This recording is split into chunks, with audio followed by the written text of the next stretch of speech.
میں جوانی میں ہی بیوہ ہو گئی تھی۔ یہ غم میرے لیے بہت بڑا تھا، یا یوں کہوں کہ اس دکھ نے میری کمر توڑ کے رکھ دی تھی تو بھی غلط نہ ہوگا۔ شادی کے 8 برس بعد شوہر ہارٹ اٹیک سے انتقال کر گیا تو بھی سسرال والوں نے اسے میری نحوست جانا اور یہ کہہ کر گھر سے نکال دیا کہ منحوس عورت کی ہمارے گھر میں کوئی جگہ نہیں۔ میں روتی تڑپتی رہی اور بولی، اگر مجھے قبول نہیں کر سکتے تو میری بیٹی کو ہی قبول کر لیں۔ آپ کو تو پتہ ہے ہمایوں کی جان تھی عالیہ میں، مگر میرے سسرال والے تو شاید یہ بھول ہی گئے تھے کہ انہوں نے بھی مرنا ہے، اور جو کچھ وہ میرے ساتھ کر رہے ہیں اس کے بارے میں اللہ ان سے ضرور سوال کرے گا، تو پھر وہ کیا جواب دیں گے؟ میں نے ہزاروں منتیں کی، لاکھ رونے ڈالے، مگر انہوں نے میری بات نہ مانی اور عالیہ کا ہاتھ میرے ہاتھ میں تھما کر دھکے مار کر مجھے گھر سے نکال دیا تھا۔ میرے پاس اور کوئی چارہ نہیں تھا، اسی لیے میں اپنے والدین کے گھر واپس آ گئی تھی۔ میرے 3 بھائی تھے اور 3 بھابیاں، پھر آگے ان کی آل اولاد تھی۔ ابو اب بہت ضعیف ہو چکے تھے۔ امی کا تو برسوں پہلے ہی انتقال ہو گیا تھا۔ ابو نے مجھے خندہ پیشانی سے قبول کیا تھا، جبکہ میرے بھائیوں کی تو سانس رک گئی تھی کہ بہن گھر پر آ گئی ہے تو اس کا خرچہ بھی اٹھانا پڑے گا۔ ان کا رویہ میرے ساتھ خراب تھا اور اوپر سے بھابیوں کا موڈ بھی کوئی خاص نہیں تھا۔ تب ابو کہنے لگے کہ میری بیٹے کی کفالت کی ذمہ داری میرے سر پر ہے۔ خدا کا شکر ہے کہ مجھے ہر ماہ پینشن کے پیسے مل جاتے ہیں، اسی لیے تم لوگوں کو فکر کرنے کی کوئی ضرورت نہیں ہے۔ میں اپنی بیٹی اور اپنی نواسی کا خیال رکھ سکتا ہوں۔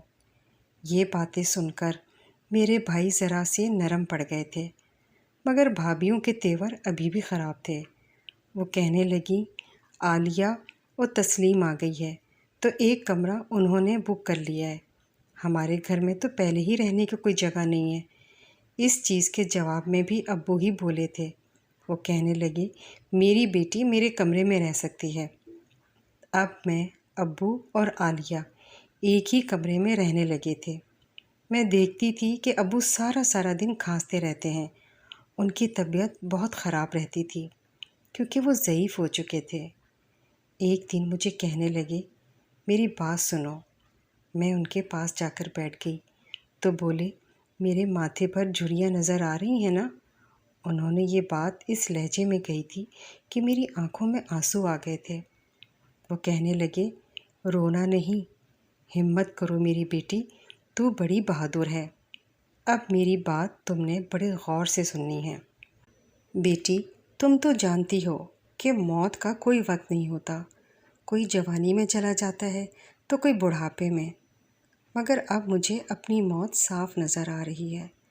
مجھے علم ہے کہ میں زیادہ دیر تک زندہ نہیں رہوں گا، اسی لیے میری خواہش ہے کہ میں تمہاری شادی کر کے تمہیں اگلے گھر رخصت کر دوں۔ ابو کی یہ بات سن کر میں گھبرا سی گئی تھی۔ میں بولی، یہ ناممکن ہے، میں دوسری شادی نہیں کر سکتی۔ ابو کہنے لگے، ٹھیک ہے، نہ کرو شادی، اپنی بیٹی کو یوں ہی ذلیل و خوار ہوتا رہنے دو۔ کیا میں نہیں دیکھتا کہ تمہارے بھائی اور بھابیاں تمہاری ننھی سی بیٹی کے ساتھ کیا سلوک کرتے ہیں؟ اگر وہ ایسے ہی ماحول میں رہی تو اس کی عزت نفس مجروح ہو جائے گی، وہ کبھی بھی سر اٹھا کر جی نہیں پائے گی، ہمیشہ لوگوں کے جوتے سیدھی کرتی رہے گی۔ کیا تمہیں یہ قبول ہے؟ میں ابو کی بات سن کر پھوٹ پھوٹ کر رونے لگی تھی۔ میں بولی، ابو، اگر میں دوسری شادی کرتی ہوں تو کیا میرا شوہر میری بچی کو تسلیم کر لے گا؟ وہ بھی تو ساری زندگی میری بچی پر ظلم ہی ڈھائے گا نا۔ ابو کہنے لگے، میں تمہارے لیے ایسا رشتہ ڈھونڈوں گا ہی نہیں، میں سوچ سمجھ کر فیصلہ کروں گا۔ میں چاہتا ہوں کہ تم اپنی بیٹی کی خاطر شادی کر لو۔ میں ابو کی باتیں سن کر چپ ہی رہی تھی، جبکہ سچ کہوں تو میں اپنی بیٹی ہی کی وجہ سے شادی نہیں کرنا چاہتی تھی۔ مجھے نہیں معلوم تھا کہ ستیلا باپ میری بیٹی کے ساتھ کیا سلوک کرنے والا تھا۔ وہ ایک نوالے کے بدلے اسے کتنے تانے دینے والا تھا۔ یہ سب باتیں سوچ سوچ کر میرا دل گھبراتا رہتا تھا، مگر جب اپنے بھائیوں اور بھابھیوں کے ماتھے پر سلوٹیں دیکھتی تو بھی میرا دل بیٹھنے لگتا تھا۔ میں نے ابو سے کئی بار کہا کہ میں یہ شادی نہیں کرنا چاہتی، مگر ابو نے مجھے واسطے قسمیں دے کر منا لیا تھا، اور یوں ابو کے انتقال سے محض 2 ہفتے قبل ہی جنید کی بیوی بن کر اس کے گھر آ گئی تھی۔ اس نے مجھ سے وعدہ کیا تھا کہ وہ میری عالیہ کو ہمیشہ ہر چیز میں اول رکھے گا، اس کا خیال کرے گا، اسے بیٹیوں جیسا مان دے گا۔ مجھے اس کی باتوں پر یقین نہیں آیا تھا۔ مجھے معلوم ہے کہ لوگ شروع میں قسمیں وعدے ہی کرتے ہیں، مگر بعد میں وہ یہ باتیں بھول جاتے ہیں۔ میں اپنی بیٹی کے لیے بہت پریشان رہتی تھی۔ مجھے یہ بھی سمجھ نہیں آتی تھی کہ کیا میری بیٹی ایک انجان شخص کو اپنے باپ کی طرح تسلیم کرے گی بھی یا نہیں۔ میں یہی باتیں سوچ سوچ کر افسردہ ہوتی رہتی تھی۔ جنید نے میری پریشانی دیکھی تو وہ کہنے لگا کہ تم پریشان ہونا چھوڑ دو، میں تمہیں کبھی شکایت کا موقع نہیں دوں گا۔ مگر میرا دل کہاں بہلتا تھا۔ پھر میں نے محسوس کیا کہ جنید ایک اچھا انسان ہے۔ وہ عالیہ کے ساتھ اپنا رشتہ استوار کرنے کی کوشش کیا کرتا تھا۔ کبھی عالیہ کے لیے چاکلیٹس لے کر آتا تو کبھی کھلونے، اور اکثر وہ اسے اپنے ساتھ باہر کھیلنے کے لیے بھی لے جایا کرتا تھا۔ جب عالیہ واپس آتی تو بہت خوش دکھائی دیتی تھی۔ اب عالیہ بھی آہستہ آہستہ جنید کے ساتھ گھل مل گئی تھی۔ وہ اسے ابو کہنے لگی تھی، اور جنید بھی اس کا بہت خیال رکھتا تھا۔ یہ سب دیکھ کر میری فکر اور پریشانی ختم ہو گئی تھی، چونکہ مجھے اور میری بیٹی کو ایک محفوظ چھت مل گئی تھی۔ وہ شخص جو میرا شوہر بنا تھا وہ میری بیٹی کا بھی بہت خیال رکھتا تھا، اور ایک طرف میرے سگے بھائی تھے جو مجھے اور میری بیٹی کو دیکھنے کے لیے بھی رواں نہیں تھے۔ میری عالیہ 7 برس کی تھی جب جنید ہماری زندگی میں شامل ہوا تھا۔ اس نے عالیہ کو بہترین اسکول میں ڈالا تھا، اس کا ہر طرح سے خیال رکھا تھا، اور آج میری بیٹی جوان ہو گئی تھی تو اس نے خواہش ظاہر کی تھی کہ وہ ڈاکٹر بننا چاہتی ہے۔ یہ بات تو جیسے میں نے اپنے سر پر ہی سوار کر لی تھی۔ میں چاہتی تھی کہ میری بیٹی ڈاکٹر ہی بنے۔ میں نے یہ بات جنید سے بھی کی تھی۔ وہ کہنے لگا تمہیں فکر مند ہونے کی ضرورت نہیں ہے، میں جانوں اور میرا کام۔ میں بولی جنید، ڈاکٹر کی پڑھائی بہت مہنگی ہوتی ہے، ہمارے پاس اتنا سرمایہ نہیں ہے، پھر ہم کیا کریں گے؟ جنید کہنے لگا تم مجھے اپنے ایمان سے بتاؤ، آج تک میں نے تمہیں کبھی پیسوں کی کمی ہونے دی ہے؟ میں نے تمہیں کسی چیز کے لیے پریشان کیا ہے؟ تمہیں کسی چیز کے لیے ترسایا ہے؟ میں نے نفی میں سر ہلا دیا، اور وہ بولی جنید، آپ نے تو ہمارا بہت خیال رکھا ہے، آپ نے ہمیں ہر چیز دی ہے۔ تو جنید کہنے لگا پھر فکر کس بات کی ہے، میں عالیہ کو ضرور ڈاکٹر بناؤں گا۔ پھر جنید نے جیسا کہا تھا اس نے ویسے ہی کیا۔ مجھے نہیں علم کہ اس نے پیسوں کا انتظام کہاں سے کیا تھا، اس کے پاس پیسے کہاں سے آئے تھے۔ اس نے عالیہ کی سارے خرچ برداشت کیے تھے، اور آج میں یہ بات فخر سے کہہ سکتی ہوں کہ میری بیٹی میری شوہر کی وجہ سے ڈاکٹر بن گئی ہے۔ وہ ایک بہت بڑے ہاسپٹل میں باقاعدہ طور پر جانے لگی ہے۔ ان دنوں میرے اور جنید کے تو قدم ہی زمین پر نہیں ٹکتے تھے۔ مجھے لگتا تھا کہ اب زندگی میں مجھے ہر چیز حاصل ہو گئی ہے، اب مجھے کسی قسم کی کوئی پریشانی نہیں ہوگی۔ مگر ہمیں کیا پتہ ہوتا ہے کہ آنے والا لمحہ ہمارے لیے کیا لے کر آ رہا ہے۔ یہی ہوا۔ شام میں چرپائی پر بیٹھی سبزی کاٹ رہی تھی جب عالیہ میرے پاس آ کر بیٹھ گئی۔ پھر وہ کہنے لگی امی، میری زندگی میں ایک کمی رہی ہے، وہ آپ نے اور ابو نے کبھی پوری نہیں کی۔ عالیہ کا شکوہ سن کر میں تو دنگ رہ گئی تھی۔ میں بولی بیٹی، میں نے اور تمہارے ابو نے اپنی پوری کوشش کی ہے کہ تمہارے لیے ہر چیز کا انتظام کریں، تمہاری ہر خواہش پوری کریں۔ تم ہمیں بتاؤ کہ تمہیں ایسی کون سی چیز درکار تھی جو ہم دلا نہیں سکے؟ عالیہ کہنے لگی امی میری بڑی خواہش تھی کہ میرا کوئی بہن یا بھائی ہوتا، مگر میری یہ خواہش کبھی پوری نہیں ہو سکی۔ اب میں ہاتھ جوڑ کر آپ سے گزارش کرتی ہوں کہ آپ میرا کوئی بہن یا بھائی اس دنیا میں لے آئیں۔ میں تو عالیہ کی بات سن کر ہنس دی تھی۔ میں بولی کیا ہو گیا ہے تمہیں؟ کیسی باتیں کر رہی ہو؟ اب تو میری نانی بننے کی عمر ہے اور تم مجھے ماں بنانا چاہتی ہو۔ عالیہ کہنے لگی امی جو بھی ہو جائے مجھے میرا بہن یا بھائی چاہیے۔ میں بولی چل پگلی، میرا دماغ نہ چاٹ، میں تو تمہارے لیے رشتے ڈھونڈ رہی ہوں۔ اب تم بچوں کو کھلانے والے شوق اپنے اگلے گھر جا کر ہی پورے کرنا۔ اتنا کہہ کر میں اٹھ کر کچن میں آ گئی تھی۔ مجھے لگا یہ بات آئی گئی ہوگی، مگر جیسے ہی رات میں سونے کے لیے اپنے بستر پر آئی تو جنید کہنے لگا تمہیں نہیں لگتا کہ تسلیم کی ہماری زندگی میں ایک بہت بڑی کمی ہے؟ میں نے اس کی جانب دیکھا اور بولی جنید کیسی کمی؟ وہ کہنے لگا تم دیکھ رہی ہو نا، عالیہ جوان ہو گئی ہے، اب اس کی شادی کی عمر ہو گئی ہے، وہ بیاہ کر اگلے گھر چلی جائے گی، تو تم اور میں کیا کریں گے؟ ہمارے بڑھاپے کا سہارا کون ہوگا؟ ہم دونوں نے اپنی ساری زندگی عالیہ کی پرورش میں گزار دی اور ہمیں احساس تک نہ ہوا کہ ہمیں اپنی اولاد بھی درکار ہے۔ اب میں سوچتا ہوں تو دل پریشان ہو جاتا ہے کہ ہم نے اپنی طرف توجہ کیوں نہیں دی۔ تسلیم میں اولاد چاہتا ہوں۔ میں حیران رہ گئی تھی، میرے شوہر نے 8 سے پہلے یہ بات کبھی بھی نہیں کی تھی۔ میں بولی جنید اب میں بچے کہاں سنبھال سکتی ہوں؟ میری عمر دیکھو زیادہ ہو گئی ہے۔ وہ کہنے لگا تسلیم مجھے سچ میں اولاد کی ضرورت ہے، اگر تم اولاد نہیں دے سکتی تو تم مجھے دوسری شادی کی اجازت دے دو۔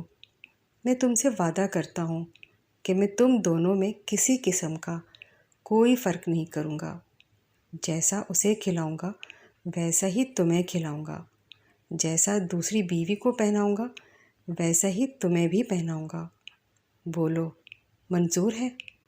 یہ باتیں سن کر میری آنکھوں میں آنسو آ گئے تھے۔ میں بولی جنید کیا تم نے اپنے لیے کوئی لڑکی ڈھونڈ رکھی ہے؟ وہ کہنے لگا نہیں، میں نے ابھی تک تو اپنے لیے کوئی رشتہ تلاش نہیں کیا اور مجھے نہیں لگتا کہ اس چیز کی ضرورت پڑے گی۔ تم مجھ سے وعدہ کرو کہ تم مجھے اولاد دے دو گی تو میں دوسری شادی نہیں کروں گا۔ میرا اور جنید کا بہت اچھا وقت گزرا تھا، وہ ایک اچھا ہمسفر تھا، میں اسے کسی قیمت پر بھی گنوانا نہیں چاہتی تھی۔ اب مجھے بھی اولاد کے متعلق سوچنا پڑ رہا تھا۔ میری بیٹی ڈاکٹر بن چکی تھی تو میں نے اسی سے مدد لینے کا سوچا تھا۔ جیسے ہی صبح عالیہ ناشتے پر آئی میں اسے کہنے لگی عالیہ کل تم مجھ سے کہہ رہی تھی کہ تمہیں بہن کی ضرورت ہے، تو تم نے یہ بات کیسے کہہ دی؟ کیا تمہیں میری عمر کا احساس نہیں ہے؟ اس عمر میں ہم لوگ بچے کیسے جن سکتے ہیں؟ عالیہ کہنے لگی امی آپ اس چیز کی بالکل بھی فکر مت کریں، میں جس ڈاکٹر کے ساتھ کام کرتی ہوں اس کا 30 سال کا تجربہ ہے، اس کے پاس ایک ایسی گولی ہے جسے کھاتے ہی عورت حاملہ ہو جاتی ہے۔ اگر آپ چاہتی ہیں کہ اولاد ہو جائے تو مجھے بتائیے گا، میں اپنے ڈاکٹر سے وہ گولی لے آؤں گی۔ میں نے سر ہلا دیا اور کہا کہ ہاں عالیہ تم میرے لیے وہ گولی لے آنا اور استعمال کا طریقہ بھی پوچھ لینا۔ وہ بے انتہا خوش ہو گئی تھی، اس نے اٹھ کر مجھے گلے لگا لیا تھا اور کہنے لگی امی آپ اس چیز کی تو فکر ہی نہ کریں۔ عالیہ گھر سے چلی گئی تو میں سوچنے لگی تھی کہ کیا میں اب اس عمر میں بچے پیدا کرتی اچھی لگوں گی، مگر کیا کرتی کہ میری بھی مجبوری تھی، میں اپنا گھر اجاڑنا نہیں چاہتی تھی، میں اپنے شوہر کو گنوانا بھی نہیں چاہتی تھی، اسی لیے میں نے سوچ لیا تھا کہ میں اولاد پیدا کرنے کی کوشش ضرور کروں گی۔ رات میں عالیہ میرے لیے وہ گولی لے آئی تھی جس کا اس نے مجھ سے ذکر کیا تھا۔ کہنے لگی، امی یہ گولی آپ نے ہر رات کھا کر سونا ہے، اس کے بعد آپ حاملہ ہو جائیں گی۔ میں نے حامی بھر لی تھی اور اس کے سامنے ہی وہ گولی نگل لی تھی۔ ابھی تھوڑی دیر ہی گزری تھی کہ مجھے نیند کے جھونکے آنے لگے، سر چکرانے لگا تھا۔ میں بولی، مجھے تو نیند آ رہی ہے، یہ کیسی گولی ہے؟ وہ کہنے لگی، جی امی اس گولی سے نیند بھی آتی ہے، مگر آپ فکر نہ کریں، اگر آپ کو اولاد چاہیے تو تھوڑی سی تو قربانی دینا ہی پڑے گی۔ میں نے بھی سوچا کہ ہاں بات تو ٹھیک ہے۔ خیر، اب میں وہ گولی استعمال کرنے لگی تھی۔ ہر رات مجھے بہت جلدی نیند آ جایا کرتی تھی۔ صبح اٹھتی تو مجھے کچھ عجیب سا محسوس ہوتا تھا، جسم ٹوٹا ٹوٹا ہوا سا، کپڑوں پر بھی کچھ عجیب سا نشان ہوتا تھا۔ میں نے عالیہ سے کہا کہ میرے کپڑوں پر کچھ نشانات ہیں۔ وہ میری طرف دیکھ کر ہنسی اور بولی، امی آپ کا کیا مطلب ہے کہ یہ نشان گولی کی وجہ سے ہیں؟ اس نے میری طرف ایسی نظروں سے دیکھا تھا جیسے کہہ رہی ہو کہ امی آپ تو بالکل ہی دیوانی ہو گئی ہیں۔ میں نے جلدی سے سر جھٹک دیا، بولی، نہیں نہیں ایسی بات نہیں ہے، دراصل میں پریشان ہو گئی تھی، اسی لیے پوچھ رہی ہوں۔ وہ کہنے لگی، امی مجھے نہیں معلوم، آپ یہ بات ابو سے پوچھیں، کیونکہ میں تو اپنے کمرے میں سوئی ہوئی تھی۔ میں نے اس بات کا جنید کے ساتھ بھی تذکرہ کیا تھا۔ وہ کہنے لگی، جنید رات میں جلدی سو جاتی ہوں تو آپ کو کسی قسم کی کوئی پریشانی تو نہیں ہوتی؟ پہلے تو میں آپ کو چائے بنا کر دے دیتی تھی، مگر آج کل تو بہت جلدی سو جاتی ہوں۔ جنید کہنے لگا، نہیں ایسی بات نہیں ہے، میں اپنی اولاد کے خاطر چائے کی قربانی تو دے ہی سکتا ہوں۔ تم جلدی سو جاتی ہو تو مجھے اس سے کوئی پریشانی نہیں ہے۔ میں بولی، جنید تم سے ایک بات پوچھنا چاہتی ہوں۔ کہنے لگا، ہاں ہاں کہو۔ میں بولی، صبح جب میں نیند سے بیدار ہوتی ہوں تو میرے کپڑوں پر عجیب سا نشان لگے ہوتے ہیں، تمہیں وجہ معلوم ہے اس کی؟ جنید ہنس دیا، کہنے لگا، تسلیم جیسے ہی تم سوتی ہو تمہارے 5-10 منٹ کے بعد میں بھی سو جاتا ہوں، کیونکہ پہلے تو تم مجھے چائے بنا کر دیتی تھی، اب تو کوئی چائے بنانے والا بھی نہیں ہوتا، اسی لیے مجھے بھی جلد نیند آ جاتی ہے۔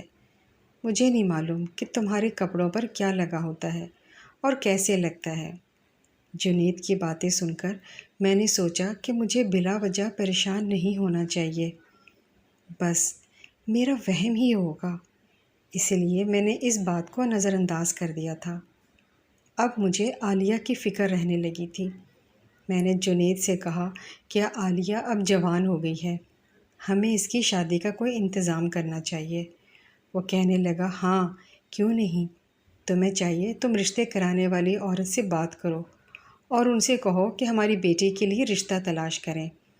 مجھے جنید کی یہ بات اچھی لگی تھی، اسی لیے میں نے فوراً سے رشتے کرانے والی عورت سے رابطہ کیا اور اسے کہا تھا کہ میری بیٹی کے لیے ایک مناسب سا رشتہ ڈھونڈ دے۔ وہ کہنے لگی، تم فکر ہی نہ کرو، تمہاری لڑکی خوبصورت ہے اور پڑھی لکھی بھی ہے، سب سے بڑی بات یہ کہ وہ ڈاکٹر ہے، اس کے لیے تو جھٹ سے رشتے مل جائیں گے۔ میں یہ بات سن کر مطمئن سی ہو گئی تھی۔ اگلے ہی دن وہ عورت ایک رشتہ لے کر ہمارے گھر آ گئی تھی۔ رشتہ بھی کافی مناسب تھا، جیسے میری بیٹی ڈاکٹر تھی ویسے ہی لڑکا بھی ڈاکٹر تھا۔ مجھے یہ رشتہ بہت اچھا لگا تھا۔ میں نے کہا کہ میں اپنے شوہر سے مشورہ کر کے آپ کو کوئی جواب دوں گی۔ میں نے ایسا اس لیے کہا تھا کہ اس وقت جنید گھر پر موجود نہیں تھے، وہ لوگ لڑکی کی تصویر ہمیں دے گئے تھے۔ میں نے عالیہ کو تصویر دکھائی تو عالیہ مسکرا کر کہنے لگی، امی لڑکا تو مناسب ہے، آگے جیسے آپ کی اور ابو کی مرضی۔ میں اس کی طرف سے اچھا جواب دے کر خوش ہو گئی تھی۔ اب مجھے جنید کی واپسی کی فکر تھی۔ میں چاہتی تھی کہ وہ جلد گھر واپس آئے تاکہ میں اسے لڑکے کی تصویر دکھا سکوں۔ جنید جب گھر آیا تو میں نے اس سے کہا کہ یہ دیکھو، ہماری بیٹی کے لیے ڈاکٹر کا رشتہ آیا ہے، دیکھو تمہیں کیسا لگا لڑکا؟ جنید نے تصویر دیکھی تو وہ کچھ بجھ سا گیا، کہنے لگا لڑکا مناسب ہے، پہلے تم عالیہ سے پوچھ لو۔ میں بولی عالیہ کو بھی یہ لڑکا منظور ہے۔ میری بات سن کر جنید کے چہرے کی رنگت اڑ گئی تھی۔ وہ کہنے لگا ماں بیٹی نے رشتہ پسند کر کے مجھے بتا دیا، یہ بھی بڑا احسان ہے، نہیں تو تمہیں چاہیے تھا کہ عالیہ کو رخصت کر کے ہی مجھے بتا دیتی کہ میں نے اپنی بیٹی کی شادی کر دی ہے۔ میں بولی جنید تم کیسی باتیں کر رہے ہو؟ میں تم سے مشورہ کیے بغیر کوئی بھی قدم نہیں اٹھا سکتی۔ میں نے تو لڑکے والوں سے بھی یہی کہا ہے کہ میں ابھی کوئی جواب نہیں دے سکتی، پہلے اپنے شوہر سے مشورہ کروں گی۔ جنید نے نفی میں سر ہلایا اور کہنے لگا بس بس رہنے دو، تم لوگوں نے جو کرنا تھا وہ کر لیا ہے۔ اتنا کہہ کر وہ اٹھ کر اپنے کمرے میں چلا گیا تھا۔ میں نے عالیہ کو آنکھوں ہی آنکھوں میں اشارہ کیا کہ جا کر اپنے باپ کو منا کر آؤ۔ پتہ نہیں کیوں اسے چھوٹی سی بات اتنی بری لگ گئی ہے۔ عالیہ بھی جنید کے پیچھے ہی کمرے میں چلی گئی تھی۔ تھوڑی دیر بعد ہی اندر سے کنڈی لگنے کی آواز آئی تھی۔ میں دنگ رہ گئی تھی کہ یہ کنڈی کیوں لگائی ہے۔ پھر سوچا کہ شاید عالیہ منا رہی ہوگی باپ کو۔ عالیہ کافی دیر بعد کمرے سے باہر نکلی تو اس کی آنکھوں میں آنسو تھے۔ میں بولی تمہارے ابو مان گئے ہیں کیا؟ تو اس نے نفی میں سر ہلا دیا اور کہنے لگی امی مجھے نہیں کرنی شادی۔ مجھے جنید پر بہت غصہ آیا تھا کہ اس نے نہ جانے عالیہ سے کیا الٹا سیدھا کہہ دیا ہے، جو بچی رو بھی رہی ہے اور شادی سے بھی انکار کر دیا ہے۔ میں نے سوچا کہ ابھی اس بات کو چھوڑ دیتی ہوں، پھر بعد میں ہی جنید سے بات کروں گی۔ خیر رات کے وقت میں نے جنید سے کہا تم نے عالیہ سے کیا کہا ہے کہ وہ رشتہ کرنے سے ہی انکار کر رہی ہے؟ جنید کا رنگ ایک دم فک ہو گیا تھا۔ وہ کہنے لگا میں نے کیا کہنا تھا اسے، میں نے تو بس یہی کہا کہ تم ماں بیٹی نے پہلے ہی رشتہ پسند کر لیا ہے، مجھے تو بتایا بھی نہیں۔ میں چپ کر گئی تھی۔ میں صبح جب عالیہ کے پاس آئی تو عالیہ ہسپتال جانے کے لیے بالکل تیار کھڑی تھی۔ میں بولی عالیہ میں نے آج لڑکے والوں کو فون کرنا ہے، میں حامی بھر دوں گی۔ عالیہ نے نفی میں سر ہلا دیا تھا۔ میں بولی آخر ایسا کیا ہو گیا ہے کہ تم اس رشتے سے ہی منع کر رہی ہو؟ تو وہ کہنے لگی امی میں شادی کے قابل نہیں رہی۔ یہ بات سن کر تو مجھے زور کا جھٹکا لگا تھا۔ میں بولی تمہارا دماغ تو ٹھیک ہے، یہ تم کیا اول فول بک رہی ہو؟ عالیہ کہنے لگی امی میں نے جو کہا ہے بس اسی پر دھیان دیں، یہی آپ کے لیے بہتر ہوگا۔ وہ اتنا کہہ کر چلی گئی تھی۔ مجھے اداسی نے گھیر لیا تھا۔ مجھے سمجھ نہیں آ رہا تھا کہ آخر ہوا کیا ہے۔ میں نے ڈاکٹر کے رشتے سے ابھی انکار نہیں کیا تھا۔ ان لوگوں کے ہر روز مجھے فون آتے اور وہ جواب طلب کرتے تھے، میں انہیں ٹال دیتی تھی۔ میں عالیہ کو منانا چاہتی تھی مگر عالیہ تو میرے ساتھ بات کرنے کو بھی تیار نہیں تھی۔ وہ ہر وقت کھوئی کھوئی سی رہتی۔ جب میں وجہ پوچھتی تو مجھے نظر انداز کر دیتی تھی۔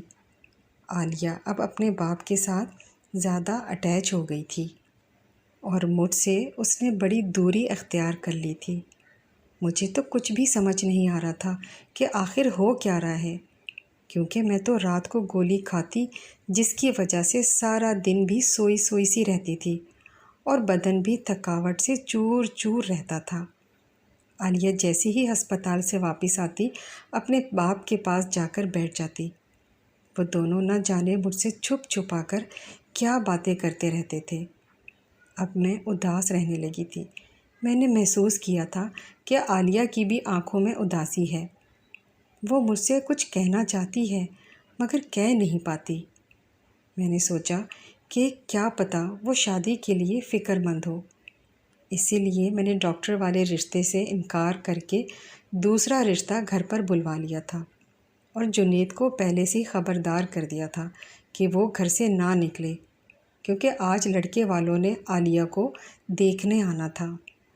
لڑکے والے ہمارے گھر آئے تو مجھے یہ رشتہ بھی مناسب لگا۔ میں نے جنید کی طرف اشارہ کیا کہ اس رشتے کو اوکے کر دیں۔ تب ہی جنید لڑکے والوں سے الٹے سیدھے سوالات کرنے لگے تھے۔ وہ کہنے لگا کہ آپ لوگوں کا فرقہ کیا ہے؟ لڑکے والے کہنے لگے ہمیں فرقے سے کوئی غرض نہیں ہے، ہم مسلمان ہیں، ہمارے لیے یہی کافی ہے کہ لڑکی بھی مسلمان ہو۔ مگر جنید پھر کہنے لگا لڑکا کتنے پیسے کماتا ہے؟ لڑکے کا باپ کتنا کماتا ہے؟ لڑکی کی بیاہی ہوئی بہنیں زیادہ عرصے کے لیے والدین کے گھر تو رہنے نہیں آتی۔ یہ باتیں سن کر لڑکی کی والدہ نے حیرت سے جنید کو دیکھا اور پھر کہنے لگی آپ سے مل کر اچھا لگا، پھر ملاقات ہوگی۔ اتنا کہہ کر وہ کچھ بھی کھائے پیے بغیر ہمارے گھر سے چلے گئے تھے۔ پھر میں نے کھا جانے والی نگاہوں سے جنید کو دیکھا تھا اور بولی یہ بھی بھلا کوئی سوال تھے جو آپ نے ان سے کیے؟ تم نے یہ سب باتیں ان سے کیوں پوچھیں؟ جنید کہنے لگا ہماری بیٹی لاکھوں میں ایک ہے، یوں ہی کسی راہ چلتے سے اس کی شادی نہیں کرنی۔ میں نے اچھی طرح چھان بین کرنی ہے، اپنی تسلی کرنی ہے، پھر اس کی شادی کروں گا۔ میں نے تو اپنا سر دونوں ہاتھوں میں پکڑ لیا تھا۔ مجھے تو کچھ سمجھ ہی نہیں آ رہی تھی کہ آخر یہ سب کیا ہو رہا ہے۔ یوں ہی 2-3 بار اور بھی عالیہ کے رشتے آئے تھے، مگر جنید نے کوئی نہ کوئی بہانہ تلاش کر کے رشتہ واپس کر دیا تھا۔ میں بھی ماں ہوں، اب مجھے دال میں کچھ کالا لگنے لگا تھا۔ میں نے بھی سوچ لیا تھا کہ میں اب اپنے مکمل حواس میں رہوں گی، اور تب ہی ممکن تھا جب میں عالیہ کی دی ہوئی گولی نہ کھاتی۔ اسی لیے آج رات میں نے وہ گولی نہیں کھائی تھی۔ خیر، آج بھی مجھے وقت سے ہی نیند آ گئی تھی، مگر آدھی رات کو میری آنکھ کسی کے بولنے کی آواز سے کھلی تھی۔ یہ آواز کسی اور کی نہیں، جنید کی تھی۔ وہ کہہ رہا تھا کہ میں تم سے بے تحاشا محبت کرتا ہوں، تمہیں پا لینے کے لیے میں نے بہت پاپڑ بیلے ہیں۔ تم یقین کرو میں نے ایک بیوہ عورت سے شادی کر تو لی تھی، مگر مجھے اس سے کچھ بھی حاصل نہیں ہوا، نہ اولاد اور نہ ہی سکون۔ شاید میں یوں ہی اپنی بے رنگ زندگی گزار بھی لیتا اگر مجھے اس بات کا اندازہ نہ ہو جاتا کہ تم کتنی حسین ہو۔ میں نے ایک بیوہ عورت سے شادی کی تھی، شاید اسی چیز کا اجر اللہ نے مجھے تمہارے روپ میں دیا ہے۔ دیکھو تم جوان بھی ہو اور حسین بھی، اور پھر دیکھو تم مجھے کتنی آسانی سے میسر ہو گئی ہو۔ میں اللہ کا جتنا بھی شکر کروں اتنا ہی کم ہے۔ یہ باتیں سن کر تو میں تھر تھر کانپنے لگی تھی۔ میرا شوہر جنید آخر کس سے اظہار محبت کر رہا تھا؟ کمرے میں مکمل طور پر اندھیرا تھا، اسی لیے میں کچھ دیکھ نہیں پائی تھی۔ پھر میں نے ہمت کی اور اٹھ کر کمرے کا بلب جلا دیا تھا۔ یہ دیکھ کر تو جان ہی نکل گئی کہ جنید کے ساتھ ہماری پڑوسن کی بیٹی بیٹھی ہوئی تھی۔ میں ایک دم سے پھٹ پڑی تھی اور بولی یہ سب کیا ہے جنید؟ تو جنید نے مجھے جاگتا دیکھا تو وہ گھبرا گیا تھا۔ پھر کہنے لگا کہ کیا تم نے آج رات گولی نہیں کھائی تھی؟ میں نے آگے بڑھ کر جنید کے منہ پر تھپڑ دے مارا تھا اور بولی یہ سب کیا ہے؟ یہ کیا ڈرامہ ہے؟ جنید کہنے لگا ڈرامہ تو تم ہو، تم نے میری زندگی جہنم بنا دی ہے۔ میں تمہارے ساتھ بالکل بھی خوش نہیں ہوں، تمہیں ابھی طلاق دے کر اس گھر سے ہی نکال دیتا ہوں۔ پھر جنید نے ایک دم بڑی ہی آسانی سے مجھے 3 بار طلاق دے کر برسوں کی رفاقت توڑ دی تھی۔ میں لٹی پٹی سی عالیہ کے کمرے میں آئی اور کہنے لگی عالیہ چلو، اس گھر سے تمہارے باپ نے مجھے طلاق دے دی ہے۔ عالیہ کہنے لگی میں آپ کے ساتھ کہیں نہیں جاؤں گی۔ میں یہ بات سن کر دنگ رہ گئی تھی اور بولی عالیہ تم اپنی ماں کو چھوڑ رہی ہو؟ تو وہ کہنے لگی آپ جیسی عورت کو میں تو ماں بھی کہنا پسند نہیں کرتی۔ مجھے سب معلوم ہے آپ نے کس طرح سے میرے باپ کو زہر دے کر قتل کیا تھا۔ میں تو ایک دم عالیہ کے منہ سے یہ بات سن کر تھر تھر کانپنے لگی تھی اور بولی، عالیہ تم اتنا بڑا الزام اپنی ماں پر کیسے لگا سکتی ہو؟ وہ کہنے لگی، میں آپ پر الزام نہیں لگا رہی، مجھے یہ سب باتیں ابو نے بتائی ہیں۔ یاد ہے جس روز میرے لیے ڈاکٹر لڑکے کا رشتہ آیا تھا، میں ابو کو منانے کے لیے کمرے میں گئی تھی، تب ابو نے اندر سے کنڈی لگا کر مجھے ساری باتیں بتا دی تھیں۔ وہ کہنے لگے تھے کہ میں تمہیں ایک راز کی بات بتانے والا ہوں۔ تمہاری ماں نے تمہارے حقیقی باپ کو زہر دے کے مار دیا تھا کیونکہ وہ مجھ سے شادی کرنا چاہتی تھی۔ اب تم اس لڑکے سے شادی کر لو، مگر یہ نہ ہو کہ کسی اور کو پسند کرو اور پھر اپنی ماں کی طرح ڈاکٹر لڑکے کو زہر دے کر مار دو۔ تب مجھے احساس ہوا کہ مجھے شادی نہیں کرنی چاہیے، میں تو شادی کے قابل ہی نہیں تھی۔ اگر میں بھی اپنی ماں کی طرح ہی نکلی تو کیا ہوگا؟ میں آپ کی طرح قاتل نہیں بننا چاہتی تھی، اسی لیے میں نے شادی سے انکار کر دیا۔ میں یہ باتیں سن کر پھوٹ پھوٹ کر رونے لگی تھی اور قسمیں کھا کھا کر عالیہ کو یقین دلانے لگی تھی کہ میں نے ایسا کچھ نہیں کیا۔ میں تو جنید کو جانتی بھی نہیں تھی، ابو نے ہی میرا رشتہ ڈھونڈا تھا اور انہوں نے ہی میری شادی کروائی تھی۔ میں نے بڑی مشکل سے عالیہ کو اپنے ساتھ چلنے پر رضامند کیا تھا۔ میں اپنے بھائیوں کے گھر آ گئی تھی۔ مجھے دیکھ کر میرے بھابھیوں کے ماتھے پر بل پڑ گئے۔ وہ کہنے لگی، اب کیا کرنے آئی ہو؟ ہمارے حصے کی تو ساری زمین ہڑپ کر گئی ہو۔ میں یہ بات سن کر حیران ہوئی اور بولی، یہ آپ کیا کہہ رہی ہیں؟ بھابھی کہنے لگی، زیادہ بھولی مت بنو، ہمیں سب علم ہے جب تمہارے باپ نے تمہاری شادی جنید کے ساتھ کی تھی تب اپنی آدھی جائیداد انہوں نے جنید کے نام پر لگا دی تھی۔ اب میں سارا قصہ سمجھ گئی تھی۔ جنید نے شاید مجھ سے شادی بھی فقط اسی لیے کی تھی کہ اسے ابو نے زمین اور جائیداد دی تھی، اور اس نے عالیہ کو پڑھایا لکھایا بھی انہی پیسوں سے تھا۔ عالیہ نے مجھے بتایا کہ وہ گولی جو ہر رات میں کھاتی تھی، وہ عالیہ اپنی ڈاکٹر سے لے کر نہیں آئی تھی، بلکہ وہ بھی جنید نے ہی عالیہ کو دی تھی، یہ کہہ کر کہ مجھے اپنا وارث چاہیے۔ تمہاری ماں تو تمہیں اپنے ساتھ لے کر آئی تھی، اسی لیے اس نے میرا بچہ پیدا نہیں کیا۔ یہ بات سن کر عالیہ کا دل ٹوٹ گیا تھا، اسی لیے اس نے جنید کی خواہش کو اپنی خواہش بنا کر میرے سامنے پیش کیا تھا تاکہ میں انکار نہ کر سکوں۔ ان سب کے پیچھے جنید کی مکروہ پلاننگ چھپی ہوئی تھی۔ اس نے محلے کی ایک جوان لڑکی سے چھپ کر نکاح کر لیا تھا۔ وہ مجھے روز صحت کی گولی کھلا رہا تھا، میں جلد از جلد بستر پر پڑ جاؤں اور پھر یہ کھلم کھلا اپنی شادی کا اعلان کر دے۔ اور جہاں تک عالیہ کی شادی کی بات رہی تو وہ عالیہ کی بھی شادی اسی لیے نہیں ہونے دینا چاہتا تھا کیونکہ وہ اب گھر میں بیٹھ کر کھانا چاہتا تھا۔ اس کی یہ پلاننگ تھی کہ عالیہ کمائے گی اور وہ بیٹھ کر کھائے گا۔ اب مجھے اور عالیہ کو یہ حقیقت معلوم ہو چکی تھی۔ ہم ماں بیٹی نے کتنے برس ایک دھوکے باز شخص کے ساتھ گزار دیے اور ہمیں اس کے دھوکے کا علم ہی نہیں ہوا۔ اللہ کا لاکھ لاکھ شکر ہے کہ اس نے میرا نقصان ہونے سے پہلے ہی مجھے جنید کی اصلیت دکھا دی تھی۔ میں نے قانونی کارروائی کر کے اپنی جائیداد واپس لے لی ہے۔ اب میں نے اور عالیہ نے علیحدہ گھر لے لیا ہے اور ہم بہت سکون سے رہتی ہیں۔ اللہ تعالیٰ میری عالیہ کا اچھا نصیب کرے۔